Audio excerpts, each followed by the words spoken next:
Ito na guys, alternator not charging. Pull out natin tong alternator for the 3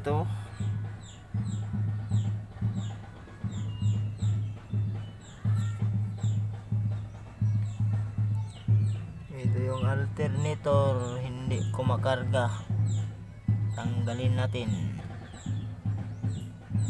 baka ito ay nasa loob ang sira. Hula-hulaan lang natin to mga ka-mechanics.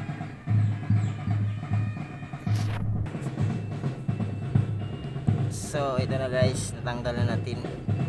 Medyo naglapian tayo ng matagal, madilim na. Ito na yung waskag na kahimtang alternator.